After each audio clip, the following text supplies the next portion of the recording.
I think Matteo embodies a new generation of leadership, not just for Italy, but also for Europe. And this is critically important because, as I've said repeatedly over the last several years, a strong and united and confident and prosperous Europe, anchored in liberal traditions and democracy and rights, that's a necessity for the United States, and it's a necessity for the world. It's a strategic interest of ours that we have a successful, united Europe. Matteo shared his thoughts on how, in the wake of Brexit, the European Union can move forward and focus on delivering security and prosperity that Europeans deserve.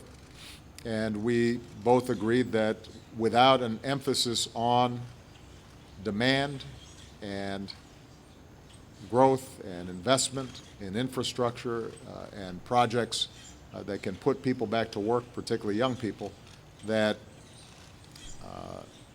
much of the economic fragility in Europe will continue. And by the way, that has an impact around the world, including on the American economy as well. After the United States, Italy is the second largest contributor of forces in Iraq.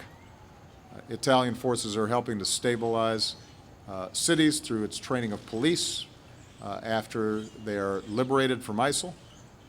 The start of Iraqi operations to liberate Mosul is another major step forward. Mosul, as many of you know, is Iraq's second largest city, and ISIL has been entrenched there for more than 2 years. Perhaps 1 million civilians are still living there. And so in addition to rooting out ISIL, our focus jointly is on the safety and the humanitarian aid for civilians who are escaping the fight. The Italian agenda is in agreement with the American agenda. We are thoroughly convinced of the need to affirm values of being able to live together, of being civil throughout the world. That's why we commit ourselves to work with the international coalition in all theaters, starting in Iraq, in Mosul, where Italian troops are supporting an operation to save the dam in Mosul. And we believe that it's fundamental, it's crucial not to succumb to the culture of fear.